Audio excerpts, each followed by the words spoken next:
16 दिसंबर के गुनहगारों को आज सजा मिल सकती है। आपको बता दें साकेत कोर्ट में आज इस पर बहस होनी है और बहस के बाद सजा का ऐलान हो सकता है। माफ कीजिएगा, हमारे संवाददाता विनोद मिश्रा मौजूद हैं साकेत कोर्ट के बाहर।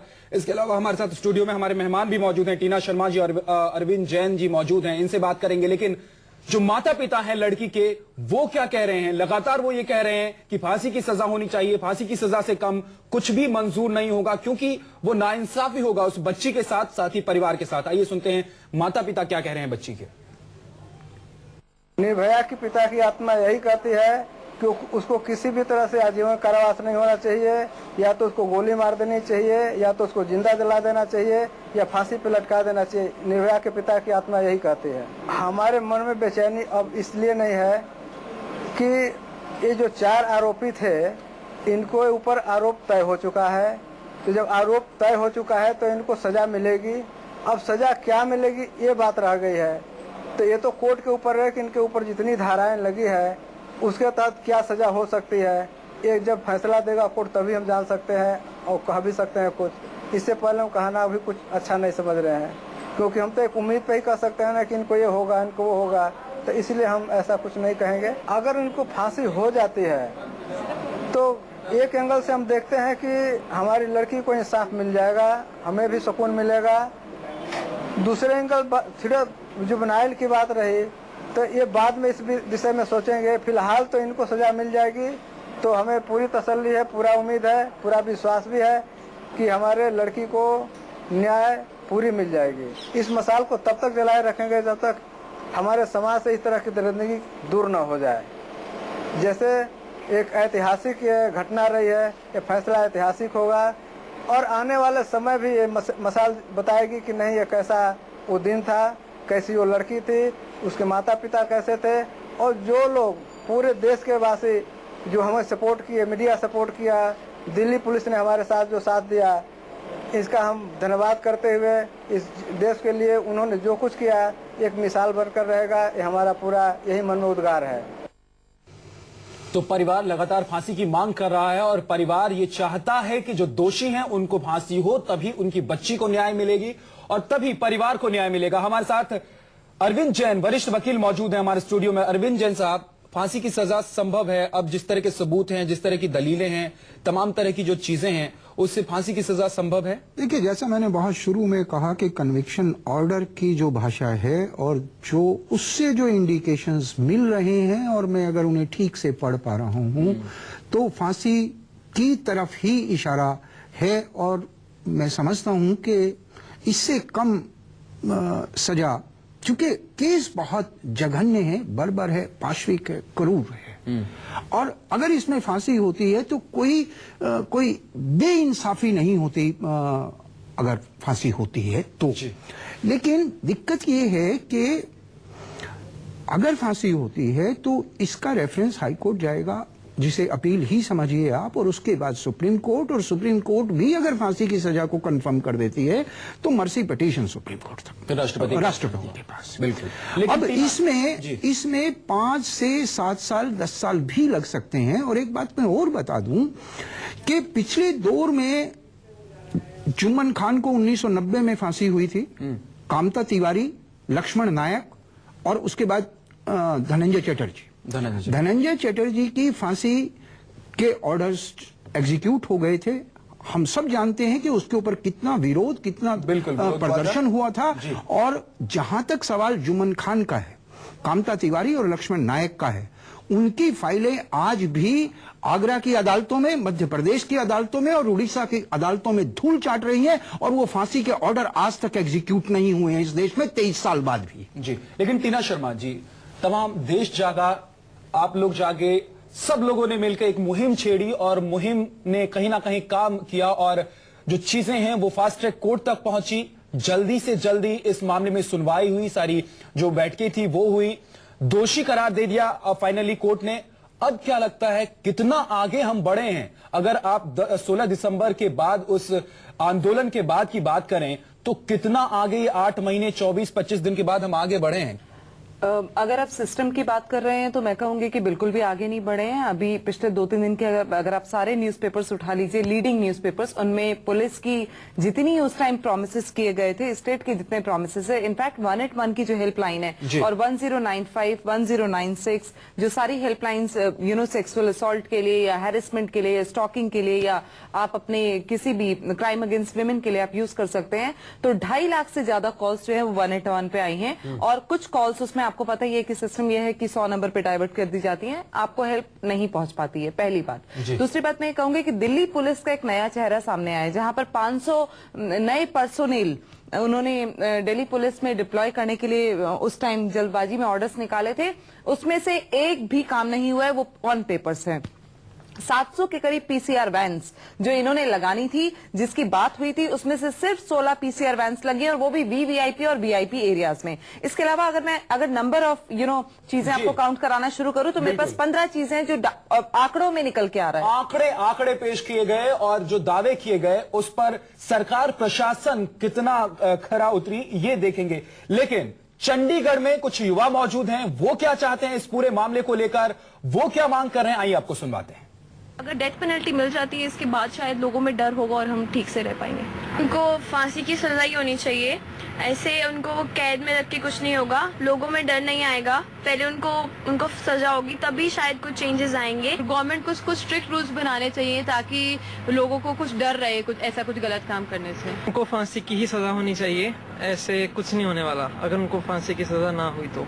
8-9 महीने पहले सोचो क्या हुआ था, क्या गुस्सा ठंडा हुआ है? गवर्नमेंट को ये बात ध्यान में रखते हुए फांसी की सजा ही देनी चाहिए ताकि औरों के लिए एक एग्जाम्पल सेट हो सके। उनको फांसी की सजा जरूर देनी चाहिए। अगर ऐसे छोड़ दिया गया तो ये लोगों के लिए होगा कि हम दोबारा कर सकते हैं, गवर्नमेंट कुछ नहीं करेगी।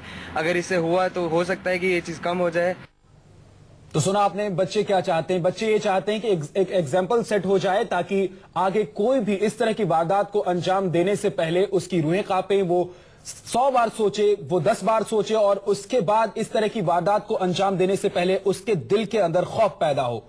टीना शर्मा जी, क्या ये समझा जाए कि अगर इसको फांसी दे दी जाती है, ये जो दोषी हैं इनको फांसी दे दी जाए, उसके बाद समाज बदलेगा? उसके बाद जो लड़कियां जो डर महसूस करती हैं, हम सुन रहे थे चंडीगढ़ के जो बच्चियां थी वो बता रही थी कि वो अभी भी डरती हैं, जब सड़क पर निकलती हैं तो डर लगता है, वो सुरक्षित महसूस नहीं करती हैं। तो क्या लगता है कि इस फैसले के बाद कुछ बदलेगा, देश में बदलाव आएगा? अगर आप मुझसे एक लाइन में पूछे तो यस। जिस तरह से हमने 9 महीने सड़कों पे गुजारे हैं, इंडिया गेट से लेके जंतर मंतर का सफर, 144 की धारा लगाना, पुलिस का मारपीट करना और किसी तरह का पॉलिटिकल प्रेशर जो सोशल एक्टिविस्ट ने, इवन मीडियम क्लास फैमिलीज, जो मैं यहाँ अंडरलाइन करना चाहूंगी, मीडियम क्लास फैमिलीज जो वर्किंग हैं, अपनी नौकरी उन्होंने आधा दिन की छोड़ के अपने सैटरडे संडेज इंडिया गेट पे बिताए हैं। तो मुझे लगता है यस, डेफिनेटली फांसी की सजा जो है कहीं ना कहीं डेटरेंट साबित होगा। पर उसके साथ मैं ये भी कहना चाहूंगी कि कई केसेस उसके बाद गैंगरेप के हुए हैं और 15 केसेस नॉर्मली रोज विमेन अगेंस्ट क्राइम के जो है वो रिपोर्ट हो रहे हैं। उसमें भी अगर इन चीजों को कहीं ना कहीं इन चीजों का एक लीडिंग एग्जाम्पल करके अगर उसमें भी उसी समझदारी से, क्योंकि एक ब्रैकेट होता है हमेशा सजा का जो अरविंद जी ज्यादा अच्छा बता पाएंगे, इसमें लाइफ इम्प्रिजनमेंट से लेकर आप जो मैक्सिमम सजा है वो मर्डर के अगेंस्ट इनको बिल्कुल वो अरविंद जी से पूछेंगे। लेकिन आपको बता दें हमारे संवाददाता विनोद मिश्रा मौजूद हैं इस वक्त साकेत कोर्ट परिसर के बाहर। विनोद, अब से लगभग 20-25 मिनट बाद बहस शुरू हो जाएगी, किस तरह की गहमा गहमी इस वक्त कोर्ट परिसर में देखी जा रही है? देखिए, अगर कोर्ट परिसर की बात करें तो जो आरोपी हैं उन्हें कोर्ट परिसर में पहुंचा दिया गया है। थोड़ी देर बाद, करीब 5 मिनट बाद, उन्हें जो कोर्ट रूम है 305 उसमें जो योगेश खन्ना की कोर्ट है वहां ले जाया जाएगा आरोपियों की। जो डिफेंस लॉयर हैं वो कोर्ट परिसर में पहुंच गए हैं, प्रोसिक्यूशन के जो लॉयर हैं वो पहुंच गए हैं, साथ ही जो फैमिली है वो भी बताया जा रहा है कि वो भी जो है कोर्ट पहुंच चुके हैं। तो 11 बजे से जो वक्त है वो तय किया गया है जब आर्गूमेंट होगा इस क्वांटम पनिशमेंट पे जब बहस होगी। तो उस वक्त जो लोग हैं वो कोर्ट रूम में मौजूद रहेंगे। कुछ खास मीडियाज को परमिशन मिला है जो कोर्ट रूम में उस वक्त मौजूद रहेंगे। साथ ही अगर कोर्ट रूम के बाहर बात करें जहां पे हम मौजूद हैं कोर्ट पर से बाहर, तो तमाम मीडिया सिर्फ हिंदुस्तान की नहीं बल्कि तमाम देश विदेश की मीडिया यहाँ पे मौजूद है और सैकड़ों की संख्या में लोग हैं। हर पल ये जानना चाहते हैं कि आखिर जो फैसला आने वाला है क्या आने वाला है, और जाहिर बात है हमारे जरिए हम पूरे देश को ये बताना चाहते हैं कि आखिर इस 16 दिसंबर गैंगरेप केस में क्या फैसला आने वाला है। बिल्कुल, आप नजर बनाए रखिए विनोद, आपके पास लौटेंगे जैसे ही ये सुनवाई शुरू होती है, आपके पास फिर लौटेंगे और अपडेट लेंगे। लेकिन आपको बता दें कोर्ट की तरफ से आज फैसला सुनाया जा सकता है, सजा का ऐलान किया जा सकता है, लेकिन इस बीच जो परिवार है, जो माता पिता हैं लड़की के, वो क्या चाहते हैं, आइए आपको लड़की के पिता की बात सुनवाते हैं, उनका बयान सुनवाते हैं। आखिर वो क्या चाहते हैं, वो क्या चाहते हैं जो दोषी करार दिए गए, उनको क्या सजा मिले, आइए आपको सुनवाते हैं। निर्भया की पिता की आत्मा यही कहती है कि उसको किसी भी तरह से आजीवन कारावास नहीं होना चाहिए, या तो उसको गोली मार देनी चाहिए, या तो उसको जिंदा जला देना चाहिए, या फांसी पे लटका देना चाहिए। निर्भया के पिता की आत्मा यही कहती है। हमारे मन में बेचैनी अब इसलिए नहीं है कि ये जो 4 आरोपी थे इनको ऊपर आरोप तय हो चुका है, तो जब आरोप तय हो चुका है तो इनको सजा मिलेगी। अब सजा क्या मिलेगी ये बात रह गई है, तो ये तो कोर्ट के ऊपर है कि इनके ऊपर जितनी धाराएं लगी है उसके तहत क्या सजा हो सकती है। एक जब फैसला देगा कोर्ट तभी हम जान सकते हैं और कह भी सकते हैं कुछ। इससे पहले हम कहना अभी कुछ अच्छा नहीं समझ रहे हैं, क्योंकि हम तो एक उम्मीद पे ही कह सकते हैं ना कि इनको ये होगा, इनको वो होगा, तो इसलिए हम ऐसा कुछ नहीं कहेंगे। अगर इनको फांसी हो जाती है तो एक एंगल से हम देखते हैं कि हमारी लड़की को इंसाफ मिल जाएगा, हमें भी सुकून मिलेगा। दूसरे एंगल फिर जुबनाइल की बात रही तो ये बाद में इस विषय में सोचेंगे। फिलहाल तो इनको सजा मिल जाएगी, तो हमें पूरी तसल्ली है, पूरा उम्मीद है, पूरा विश्वास भी है कि हमारे लड़की को न्याय पूरी मिल जाएगी। इस मसाल को तब तक जलाए रखेंगे जब तक हमारे समाज से इस तरह की दरिंदगी दूर न हो जाए। जैसे एक ऐतिहासिक घटना रही है, ये फैसला ऐतिहासिक होगा और आने वाले समय भी ये मसाल बताएगी कि नहीं ये कैसा वो दिन था, कैसी वो लड़की थी, उसके माता पिता कैसे थे, और जो लोग पूरे देश के वासी जो हमें सपोर्ट किए, मीडिया सपोर्ट किया, दिल्ली पुलिस ने हमारे साथ जो साथ दिया, इसका हम धन्यवाद करते हुए इस देश के लिए उन्होंने जो कुछ किया एक मिसाल बनकर रहेगा। ये हमारा पूरा यही मन में उद्गार है। तो ये एक मिसाल बनकर रहेगा और ये ऐतिहासिक घटना और सजा का जिस तरह से सुनवाई जो पूरी प्रक्रिया चली वो ऐतिहासिक होगी। अरविंद जैन साहब, ये एक ऐतिहासिक सजा जिस तरह से जितनी जल्दी इस प्रक्रिया को अंजाम दिया जाएगा या सुनवाई हुई या कोर्ट फास्ट ट्रैक कोर्ट का गठन किया गया, अब जो भी होगा वो एक ऐतिहासिक फैसला होगा। देखिए, ऐतिहासिक तो मैं नहीं कहूंगा क्योंकि कई मायनों में, क्योंकि जिस तरह के सबूतों को इकट्ठा किया गया, वैज्ञानिक तौर पर उनकी जांच पड़ताल की गई, इस किस्म का पहला और आखिरी फैसला नहीं है और नहीं होगा जी। मैं एक बात और आपके चैनल से कहना चाहता हूं कि ये जो मांग उठ रही है कि अपराधियों को, दोषियों को गोली मार देनी चाहिए या जिंदा जला देना चाहिए, ये तो भावना है, ये तो आक्रोश है जो माता पिता का, परिवार का और देश का जो बोल रहा है। इस पे मैं एक चीज आपसे कहना चाहता हूं और इस चैनल के माध्यम से इस देश की तमाम जनता को कहना चाहता हूं कि हम एक सभ्य प्रजातांत्रिक देश के नागरिक हैं और इसी देश में लक्ष्मण देवी केस में राजस्थान हाईकोर्ट का एक दहेज हत्या का मामला था जिसमें ये फैसला आया था कि रामलीला ग्राउंड में सरेआम अभियुक्तों को फांसी की सजा होगी, लेकिन सुप्रीम कोर्ट ने अगले ही दिन अटॉर्नी जनरल की वर्बल रिक्वेस्ट पे उस पब्लिक हैंगिंग को स्टे किया था। देखिए, फांसी हो, उम्र कैद हो, जो भी सजा होगी, सत्र न्यायाधीश योगेश खन्ना जी ने बहुत संवेदनशीलता के साथ इस मुकदमे की सुनवाई की है और मैं ये समझता हूं कि वो अपनी प्रतिभा और अपने विवेक से जो भी निर्णय देंगे वो इस देश के तमाम लोगों के साथ इंसाफ होगा, वो दोषियों के साथ भी इंसाफ होगा, वो निर्भया और अनामिका और दामिनी के साथ भी इंसाफ होगा। और ये निर्णय सिर्फ दामिनी के साथ इंसाफ का फैसला नहीं होगा, बल्कि एक यहां से एक नया रास्ता, एक नई राह, एक नई उम्मीद, एक नई जागृति इस बातचीत को आगे बढ़ाएंगे। टीना शर्मा जी, आपसे भी बात करेंगे। अभी एक वक्त है एक छोटे से ब्रेक का, लेकिन आपको बता दें अदालत में जो कुछ भी होगा उस घटना की, उस कार्रवाई की पल पल की जानकारी आप तक हम पहुंचाएंगे। हम तो 16 दिसंबर की रात जो दरिंदगी हुई, उनके आरोपियों को कोर्ट की तरफ से दोषी तो करार दे दिया गया है, लेकिन उनकी सजा का ऐलान भी अभी होना बाकी है। आज कोर्ट में आपसे कुछ देर बाद ठीक 11 बजे से बहस शुरू हो जाएगी इसको लेकर, और जैसे ही ये बहस खत्म होती है तो कोर्ट ये तय करेगा कि इनकी सजा का ऐलान आज ही करना है या कोई तारीख और कोर्ट की तरफ से दी जा सकती है। इस पर हमारी नजर लगातार बनी हुई। हमारे संवाददाता विनोद मिश्रा साकेत कोर्ट परिसर के बाहर मौजूद हैं, साथ ही अरविंद जैन और टीना शर्मा हमारे साथ स्टूडियो में मौजूद हैं। टीना शर्मा जी, क्या लगता है जागरूकता हुई है इस घटना के बाद, आंदोलन के बाद? देखिए, अगर जागरूकता आई है तो समाज में आई है, लोगों में आई है। जो व्यक्ति ये सोचता था कि मुझे पॉलिटिक्स से दूर रहना है, मुझे सोशल एक्टिविज्म से दूर रहना है, किसी पड़ोस में क्या हो रहा है मुझे कोई फर्क नहीं पड़ता, वो आदमी सड़कों पर उतरा है। तो अगर जागरूकता की बात करें तो हमें जागरूकता दिखती है मीडिया से, जहां पर एक एक चीज को, क्योंकि 24 आवर्स का मीडिया जब आया था तो कई बार हमें लगता था कि न्यूज के नाम पे क्या देखेंगे हम, क्योंकि हमने जब दूरदर्शन और पुराने चैनल्स देखे थे तो हमें लगता था कि न्यूज तो 15-20 मिनट में जो है कंक्लूड कर दी जाती है। जी, जो लड़कियां हैं जो अभी भी सड़क पर जब निकलती हैं तो डर महसूस करती हैं, उन्हें खौफ लगता है सड़क पर निकलते हुए। जब वो रात में, शाम में, अंधेरा होने पर सड़क पर निकलती हैं तो डरी हुई महसूस करती हैं, कब क्या हो जाए इस आशंका के साथ जीती हैं। क्या उनको लेकर सुरक्षा की भावना उनके मन में कहीं आई है? आप सामाजिक कार्य करते हैं, लगातार आप इस तरह के मूवमेंट, इस तरह के कामों में हिस्सा लेती हैं। देखिए, जाहिर तौर पर सुरक्षा की भावना नहीं आई है। उसमें जो हमारे लैप्सेस हैं वो बहुत बड़े हैं।